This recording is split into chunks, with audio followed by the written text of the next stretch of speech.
확실히 우리게 이제 남자 성도들보다 여자 성도들이 더 많아졌다는 것을 알 것 같습니다.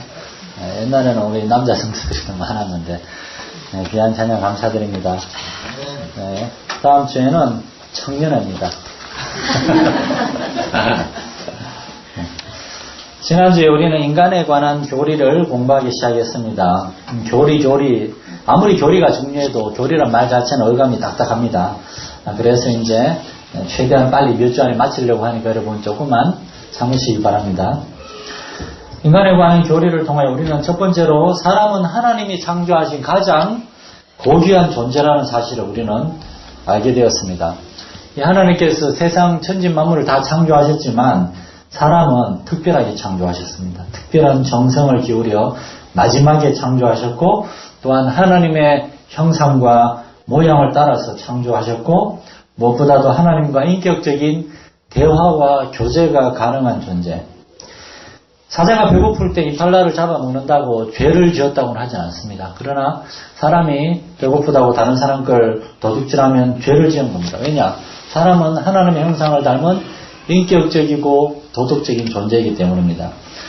그리고 두 번째로 우리는 하나님께서 우리를 창조하신 이유, 우리를 향한 하나님의 계획이 있다는 것을 알았습니다. 우리는 하나님을 닮은 피조물이고, 그러므로 우리의 삶은 하나님의 거룩하고 복되심을 이제 증거하는 그러한 삶이 되어야 합니다. 하나님은 우리를 통하여 하나님의 그 창조 세계 안에서 영광을 받기를 원하십니다. 이사야 43장 7절에 무릇 내 이름으로 일컫는 자 곧 내가 내 영광을 위하여 창조한 자를 오게 하라. 그들을 내가 지었고 만들었느니라. 내 영광을 위하여 창조한 사람들. 이것이 이제 창세기 1장에서 하나님의 인간 창조가 그토록 특별하게 묘사된 이유고, 에베소서 1장에서 성부, 성자, 성령 삼위의 하나님께서 우리를 구원하기 위해서 협력하여 특별한 역사를 이루신 이유입니다. 하나님은 우리를 구원하기를 원하셨고, 이제 죄 가운데 구원받은 우리는 그 하나님을 알고 그 하나님의 거룩하심과 복되심을 드러내고 증거해야 되는 사명이 있는 겁니다. 이는 그가 사랑하시는 자 안에서 우리에게 거저 주시는 바 그의 은혜의 영광을 찬송하게 하려는 것이라. 그런데 이것은 우리가 구원받은 이후에도 잘 깨닫지 못할 수가 있습니다. 이걸 깨닫지 못하고 교회 다닐 수도 있어요. 그래서 바울 사도는 에베소 교회 성도들을 위해서 뭘 기도합니까? 두 번씩이나 1장에서 3장에서 계속해서 기도하는 게, 하나님께서 우리에게 지혜와 계시의 성령님을 주셔서 우리를 하여금 구원의 그 크고 영광스러움을 알고, 그리고 우리를 향한 하나님의 마음, 하나님의 목적을 알고 살아가도록 해달라고. 믿음이란 뭔가 하면 신앙이 자라난다는 건 무슨 말인가 하면은 이러한 하나님의 은혜와 사랑을 점점 깨닫고 하나님께 감사하고 그러한 삶이 깊어진다는 겁니다. 교회 오래 다닌 사람들이 이제 더 겸손하고 더 진실하고 더 거룩해지고 더 사랑이 충만해져야 되는 이유가 여기에 있는 겁니다. 우리의 삶은 우리 주 예수님과 우리 하나님의 어떠하심을 증거하는 삶이기 때문입니다. 세상 사람들은 저와 여러분을 보면서 우리 예수님에 대하여 어떠한 마음을, 어떠한 인상을 받겠습니까? 우리가 너무나 사소한 일에도 쉽게 흥분하고 감정적으로 반응하고 조급해하고 너무나 쉽게 다른 사람을 원망하고 불평하고, 사실은 그것들은 결국은 하나님을 원망하고 불평하는 겁니다. 이러한 삶, 바울 사도는 우리의 겉사람은 후패하나 속사람은 날로 새로워진다고, 우리 예수 믿는 사람 안에는 우리의 겉사람이 아니라 어떤 또 다른 존재가 있다는 걸, 바로 내적인 존재, 바로 영혼이라고 하는, 영의 사람이라고 하는 것이 있다는 걸 얘기하면서 우리가 하나님을 믿으면 믿을수록 이게 점점 이렇게 자라가는 삶이 되어야 한다고 얘기하고 있습니다. 이것이 이제 저와 여러분을 향한 우리 창조주 하나님의 목적과 계획인 줄 믿으시기 바랍니다. 그런데 우리에겐 질문이 있습니다. 왜 이러한 영적인 성장과 성숙의 길은 그렇게 멀고도 어려운 것입니까? 왜 우린 자꾸만 실족하는 겁니까? 왜 우리의 삶은 변화와 성장, 성숙보다는 어떤 신체와 퇴보의 모습이 그렇게 많은 겁니까? 왜 우리는 언제나 감사하고 기뻐하고 감격하고 정말 확신과 소망, 담대함으로 충만하지 못하는 겁니까? 그 문제가 있는 겁니다. 그것은 성경이 하면 바로 우리 안에 우리를 다스리는 또 다른 존재가 있다고 얘기하고 있기 때문입니다. 바울 사도는 오랫동안 주님을 섬겼습니다. 그가 로마서를 쓸 때 적어도 그가 20년에서 25년 동안 사도로 주님을 섬긴 이후에 바울 사도 로마서를 쓰다가 로마서 7장에서 이렇게 고백합니다. 그러므로 내가 한 법을 깨달았노니 곧 선을 행하기 원하는 나에게 악이 함께 있는 것이로다. 내 속사람으로는 하나님의 법을 즐거워하되 내 지체 속에 한 다른 법이 내 마음의 법과 싸워서 나를 죄의 법으로 사로잡아 오는 걸 본다고. 이게 바로 20년, 25년 목회자로, 전도자로, 선교사로 기독교 역사상 가장 위대한 삶을 살았던 바울 사도의 고백입니다. 그러면서 오라 나는 공고한 사람이로다. 이 사망의 몸에서 누가 나를 건져내랴 라고 외치고 있습니다. 이게 바로 저와 여러분의 고백이 아닙니까? 우리는 얼마나 연약합니까? 우리는 죄인들이기 때문입니다. 우리는 한번 죄에게 졌어요. 죄의 노예가 된 적이 있어요. 그래서 우리가 구원받고 하나님의 자녀가 되었음에도 불구하고 이 죄는 우리를 만만하게 보는 겁니다. 다시금 우리를 이길 수 있다고 생각하는 겁니다. 이처럼 인간 영혼 깊숙한 곳에 내재해 있는 이 죄라는 문제, 악이라는 문제, 이것이 바로 기독교 복음의 중요한 특징이요 메시지가 됩니다. 우리 기독교 복음, 우리 하나님의 말씀은 바로 이 죄에 대해서 저와 여러분에게 얘기하고 있습니다. 사람들이 듣기 싫어하는 것. 다른 종교는 죄에 대해서 별로 얘기하지 않습니다. 재물을 많이 바치고 돈 많이 바치고 뭐 이렇게 이쪽으로 막 들어가지고 여기 막 주렁주렁 매달고 막 피 쳐져 흘리면서 고행을 하고 속죄를 하면은 죄가 해결되는 줄 알지만 우리는 그런 걸로 죄가 해결되지 않는다는 걸 알고 있습니다. 도대체 죄는 무엇일까? 너무나 부정적인 것이지만 반드시 짚고 넘어가야 됩니다. 그리고 여러분이 믿거나 말거나 옛날에 교회들이 막 이렇게 부흥할 때는 여러분 믿거나 말거나 죄와 지옥에 대한 설교를 많이 했다 그럽니다. 사람들이 겁먹고 온 건 아니고 우리의 속사람에 대해서 짚고 넘어가는 그런 저는 그런 얘기를 듣기에 참 너무나 부끄럽고 외람되지만 목사님이 그런 얘기를 합니다. 목회자는 영혼의 의사가 돼야 된다고. 예수님이 영혼의 의사셨잖아요. 물론 육신의 의사이기도 하셨지만 목회자는 특별히 사람들이 어떤 영적인 문제의 의사가 돼야 된다고. 그래서 제가 또 의학 드라마를 또 많이 봤잖아요. 요즘 의학 드라마는 의학 드라마가 아니더구만요. 멜로 드라마더구만요. 우리 딸내미를 의사를 시키고 싶어서 같이 볼까 하다가 다 안 되겠더라고. 쓰레기 같은 다 그런 거예요. 우리는 죄에 대해서 짚고 넘어가야 됩니다. 이 죄라는 것은 우리의 영혼에 사실은 가장 깊숙한 곳에 있습니다. 우리가 회개하고 아무리 하나님 앞에서 정말 새롭게 뭐 어떤 때는 막 기쁨이 넘치고 막 주일날도 아닌데 교회 가고 싶고 정말 드문 경우죠. 그리고 막 성경 찬송 찾고 성경 읽고 싶고 막 그렇게 하고 싶어지는 그런 때가 있는데 어떤 날은 주일날인데도 교회 가기 싫고 그 옛날에 은혜 다 어디로 갔는가 싶고 도대체 우리의 마음은 어떻게 된 것인가? 우리 속에 또 다른 존재가 있기 때문입니다. 그것이 무엇인가 오늘 잠깐 한번 살펴보려고 합니다. 그래서 빨리 끝낼 겁니다, 여러분. 첫 번째로 성경은 말합니다. 인간 안에 죄가 있는데 그 죄의 근원이 있다는 겁니다. 그 죄의 근원은 감사하게도 우리가 아니라 우리 바깥에 있는 존재, 바로 사탄 마귀라고 하는 존재입니다. 성경은 말합니다. 이 세상에는 사탄 마귀가 존재하고 그 증거가 바로 이 세상에 성행하는 죄라고 말합니다. 우리가 읽은 창세기 3장에 보면 그런데라고 3장 1절에 시작합니다. 그런데 3장 1절 이전에 1장과 2장에는 하나님이 창조하신 세계와 특별히 에덴 동산이라고 하는 특별한 곳에 하나님이 아담과 하와를 두시고 그들에게 복을 주시고 그들이 얼마나 서로를 사랑하는지 그걸 보여주고 있는데 3장 이제 그런데 그러면 뭔가 좀 익살입니다. 막 은혜롭게 얘기하고 있는데 그런데 말이야 이러면 뭔가 김팍새는 얘기를 한다는 뜻입니다. 그런데 거기에 뭐가 있었습니다. 뱀이 있었는데 뱀이 찾아와서 하와에게 하나님이 먹지 말라고 하신 금하신 선악과를 먹으라고 유혹합니다. 물론 하와는 처음에 그건 안 되라고 했지만 그런데 죄의 특성이 뭔지 아십니까? 어떤 그 미국의 한 권사님이 계신데 이분은 사람에 대해서 절대 나쁜 얘기를 하지 않는답니다. 한 젊은이가 장난으로 권사님 마귀의 장점은 뭐라고 생각하세요? 마귀에 대해서 어떻게 하나 한번 물어봤더니만 권사님이 단숨에 대답했답니다. 끈질기다는 거죠. 마귀는 끈질깁니다. 쉬지 않습니다. 뱀은 계속해서 하와를 유혹하고 설득하고 심지어 거짓말까지 합니다. 그런데 이 뱀이라는 놈은, 이 뱀은 여호와 하나님이 지으신 들짐승 중에 가장 간교하니라 하고 뱀이 여자에게 물어 이르되라고 했는데, 이 뱀이라는 존재는 갑자기 뜬금없이 어디에서 온 것일까요? 뱀은 짐승입니다. 근본적으로 인간과 대화할 수 없는 존재. 근데 이 3장 1절에 나오는 이 뱀이라는 놈은 영어 성경에 the serpent라고, the라는 말은 바로 그란 뜻입니다. 바로 그 뱀, 어떤 그 뱀인 말을 할 수가 있었어요. 이 뱀은 어떤 특별한 능력을 받은 겁니다. 사탄 마귀가 뱀에게 들어와서 뱀으로 하여금 인간의 지혜와 말하는 능력을 갖게 한 바로 그 뱀, 이 그 뱀을 요한계시록 12장 9절에 보면 이렇게 되어 있습니다.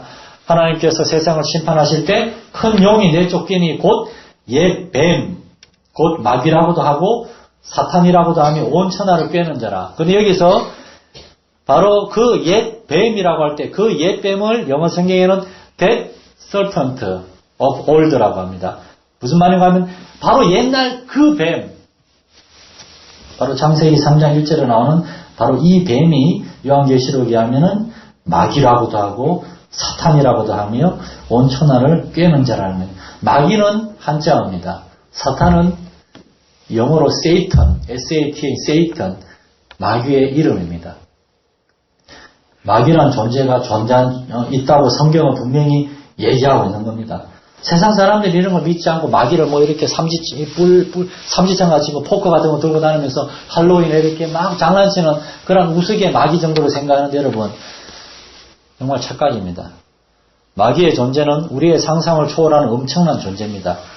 이 마귀는 우리의 선조인 아담과 하와를 유혹해서 하나님의 말씀을 버리고 선악과를 따먹게 했습니다. 그래서 요한계시록에서는 이 뱀 마귀를 가리켜서 온 천하를 꿰는 자, 유혹하는 자, 시험에 빠뜨리는 자, 나쁜 짓 하자고 꼬시는 자라고 얘기하고 있습니다. 이 세상을 더럽히고 망가뜨리고 수많은 죄로 관영하게 하고 있는 그 배후에는 사탄 마귀가 존재하고 있음을 여러분 기억하시기 바랍니다. 아담은 하나님의 말씀을, 아담과 하와는 말씀을 어겼습니다. 선악과를 먹었어요. 창세기 4장으로 와보세요. 아담과 하와의 첫 번째 아들 가인은 동생을 죽였습니다. 동생을 죽였어요. 그리고 가인의 7대손 라멕이라고 하는 사람, 어떤 소년이 자기를 귀찮게 하고 자기한테 조금 상처를 입혔다고 소년을 죽였습니다. 그리고 몇 장 더 지나 창세기 6장에 가면은 온 세상 사람들의 생각이 악하고 그 마음에 전부 다 생각하는 것이 죄로 가득 찼다고 얘기하고 있습니다. 창세기 37장에 보면은 야곱에게는 12명의 아들이 있었습니다. 이때는 11명의 아들이 있었어요. 그 중에 11번째 아들이 요셉입니다. 요셉은 야곱이 특별히 사랑했습니다. 형들이 요셉을 질투해서 요셉을 죽이려고 했습니다. 왜 이들은 이 철딱선이 없는 동생 요셉에 대하여 요셉이 정말 재수없는 놈이긴 하지만 그래도 우리 동생이니까 혼도 내고 잘 타일러서 정신 차리게 하자. 그렇지 않으면 이 녀석 정말이지 아주 인간 말종으로 클 거야. 이놈을 위해서 그렇게 되면 안 돼. 이렇게 요셉을 때려서라도 고칠 생각을 하지 않고 죽일 생각을 했을 거예요. 왜냐하면 그들은 마음속에 아버지가 자신들을 제치고 요셉에게 재산을 다 줄까봐 겁이 나서 탐욕 때문에 요셉을 죽이려고 그런 겁니다. 시기와 질투와 탐욕 등등의 악한 생각들, 우리의 마음에 있는 이러한 나쁜 생각들은 다 어디에서 온 것일까요? 바로 하나님을 거역한 원수 마귀인 사탄이 우리에게 준 것임을 기억하시기 바랍니다. 오늘날 세상 사람들의 삶을 보십시오. 돈 때문에, 욕심 때문에, 엄난한 정욕 때문에, 시기심과 질투심, 부와 성공에 대한 이기적인 욕망 때문에 얼마나 많은 죄와 악행들을 저지르고 있습니까? 인간의 이러한 죄성과 더럽고 추악한 마음들이 바로 사탄 마귀에서 온 것임을 성경은 분명히 가르치고 있습니다. 우리 마귀의 존재에 대해서 증명하는데 더 시간을 보내지는 않을 겁니다. 성경은 마귀가 있다는 걸 분명히 선포하고 있습니다. 마태복음 4장 1절에 보면 그때에 예수께서 성령에게 이끌려 마귀에게 시험을 받으러 광야로 가사, 마귀는 예수님도 시험하려고 찾아왔어요. 하물며 저와 여러분에게 찾아오지 않겠습니까? 베드로전서 5장 8절에 보면 근신하라 깨어라 너희 대적 마귀가 우는 사자같이 두루다니며 삼킬 자를 찾는다라고 얘기합니다. 마귀가 하는 일은 연약한 영혼들, 예수 믿는다고 말은 하지만 그의 삶이 도무지 예수님과 동떨어진 삶을, 그러한 삶을 사는 사람들 찾아가가지고 완전히 삼켜버리려고 하는 게 바로 마귀가 하는 짓입니다. 다시 창세기 3장으로 한번 돌아가 보겠습니다. 우리는 이렇게 생각할 수도 있어요. 아니 목사님 그렇게 마귀 때문에 모든 죄가 온 거라면 그 자식이 문제라면 죄송합니다. 그러면은 사람은 희생자가 아닙니까? 우리는 마귀 때문에 그런 죄를 짓게 된 우리는 그걸 뭐라 그럴 무슨 법률 용어가 있는데 미필적 고의라 그러나 불가항력죄인가 자고 우리는 그냥 끌려갔을 뿐이라고 마귀가 시켜서 그런 거라고 우린 죄가 없는 거 아니라고 여러분 아닙니다. 두 친구가 있다고 쳐보세요. 두 친구가 있습니다. 한 친구는 나쁜 놈이에요. 또 한 친구는 좀 덜 나쁜 사람이에요. 나쁜 친구가 좀 덜 나쁜 친구에게 야 우리 저 어색한 데 가서 지나가는 행인을 때리고 칼로 찌르고 돈을 뺏자. 덜 나쁜 친구는 그 얘기를 듣고 그 나쁜 짓 아닌가 마음이 찜찜했지만 뭐 내가 아니라 얘가 하자 그런 거니까 하고 따라갔습니다. 그리고 실제로 아주 나쁜 친구가 지나가는 한 행인의 뒤에서 야구방망이로 행인을 때리고 그의 돈을 뺏고 행인을 꿈틀할 때 또 때리고 하는 나쁜 짓을 할 때 이 덜 나쁜 친구는 망을 보고 있었습니다. 그러면서 속으로 생각했습니다. 뭐 내가 저 사람을 몽둥이로 때린 건 아니니까. 그러다가 며칠 뒤에 둘은 경찰에 잡혀갔습니다. 덜 나쁜 친구가 경찰에게 얘기했습니다. 저는 이 사람을 몽둥이로 때린 적이 없어요. 그리고 이런 짓을 하자고 제안한 것도 죄입니다. 그러자 경찰이 물었습니다. 당신은 뭘 했어? 그러자 이 사람은 저는 망을 봤습니다. 어떻게 됐겠습니까? 덜 나쁜 친구도 똑같이 감방에 갔습니다. 사실 기독교적인 관점에서는 덜 나쁜 친구가 더 나쁜 놈이에요. 왜냐? 찜찜하고 죄인 거를 알면서도 했기 때문에. 그렇다면 아담과 하와의 죄의 본질은 무엇입니까? 그들은 그것이 하나님의 말씀을 어기는 건 줄 알면서도 하나님의 말씀을 버리고 사탄 마귀의 음성을 듣는 겁니다. 이것이 바로 죄의 본질입니다. 죄의 본질은 하나님의 말씀을 버리고 마귀의 음성을 죄악된 그러한 음성을 듣는 것 그게 바로 죄의 본질입니다. 하나님의 말씀을 알아요. 알면서도 그걸 잊어버리거나 그걸 무시하거나 그걸 제쳐놓거나 하와는 이 뱀이 선악과를 먹으라고 할 때 단호하게 거절하고 뱀을 쫓아버리든지 뭐 아담을 불러서 구워 먹든지 아니면 그 자리를 떠나든지 그렇게 해야만 했는데 우리 주님이 광야에서 행하신 것처럼 하나님의 말씀으로 사탄 마귀를 혼내고 쫓아내야 했는데 그렇게 하지 못했습니다. 하나님은 창세기 2장 17절에서 뭐라고 했습니까? 선악을 알게 하는 나무의 열매는 먹지 말라. 네가 먹는 날에는 반드시 죽으리라. 반드시 죽으리라. 반드시란 말은 틀림없이 확실히 너는 죽을 것이다. 그런데 하와는 2장 3절에 보면 하나님 말씀에 먹지도 말고 만지지도 말라. 너희가 죽을까 하노라. 죽을지도 모른다라고. 어쩌면 안 죽을 수도 있겠네. 아닙니다, 여러분. 하나님의 말씀은 반드시 죽는다고 얘기했습니다. 왜 바울사도는 에베소 교회 성도들에게 하나님께서 지혜와 계시의 정신을 달라고 기도했습니까? 그러니까 하면은 하나님의 말씀을 알되 대충 알면 안 되거든요. 정확히 알아야 되고 그리고 그 말씀을 주신 하나님의 마음을 알아야 되거든요. 피상적으로 알아서는 안 됩니다. 여러분 인간의 매우 심각한 잘못 어리석음 중에 하나는 죄를 너무나 가볍게 생각하는 겁니다. 오늘날 그렇게 얘기하는 성도들과 설교자들도 있습니다. 하나님이 사랑이신데 사랑으로 충만한 분이신데 뭘 그렇게 엄하게 하시겠냐고. 우리 할아버지 할머니들 다 용서하시지 않냐고. 하나님도 우리의 죄를 용서해 주실 거라고. 우리의 죄를 용서해 주십니다. 예수님 때문에. 그러나 그럼에도 불구하고 계속해서 죄를 짓는 것은 하나님 용서를 거부하는 것은 용서받지 못합니다. 하나님의 말씀에 분명히 먹지 말라고 하셨고 먹는 날에 반드시 죽을 것이라고 그랬는데 아담과 하와는 그 말씀을 심각하게 받아들이지 않았어요. 그리고 오히려 마귀가 주는 이야기 뱀이 여자에게 이르되 너희가 결국 죽지 아니하리라. 그것을 먹는 날에 너희 눈이 밝아져 하나님과 같이 되어 선악을 알게 될 거다. 하나님과 같이 될 것이다. 하나님처럼 지혜롭게 될 것이다.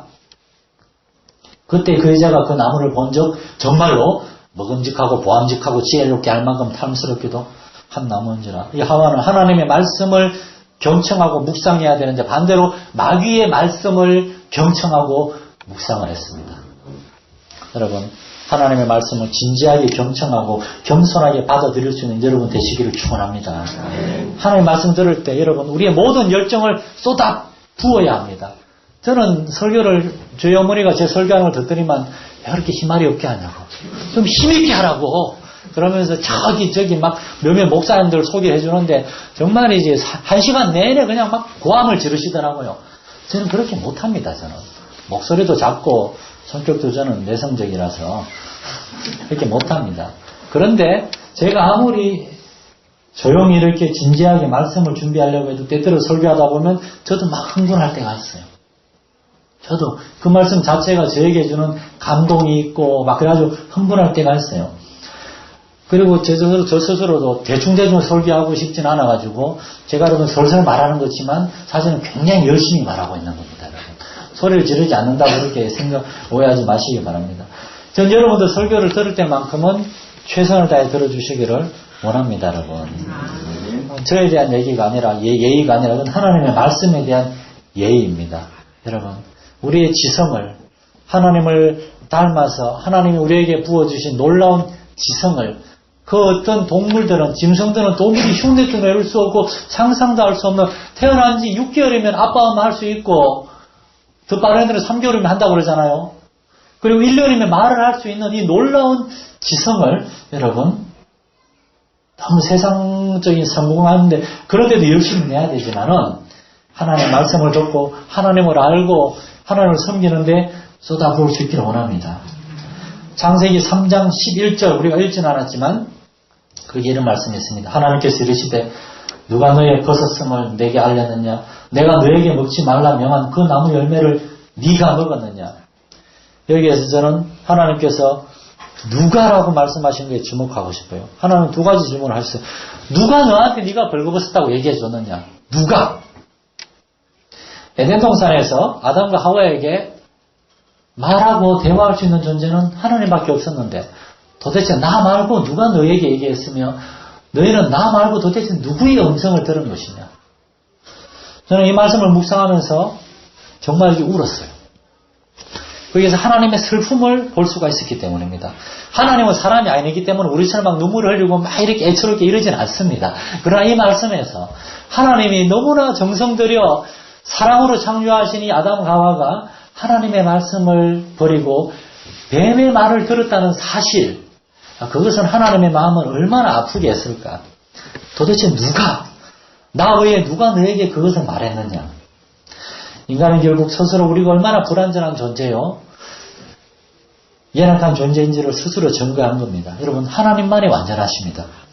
우리가 하나님의 말씀을 버릴 때 우리는 죄인으로 전락하기 시작합니다.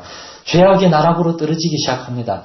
하나님의 말씀을 버리고 마귀의 말을 들은 결과가 무엇입니까?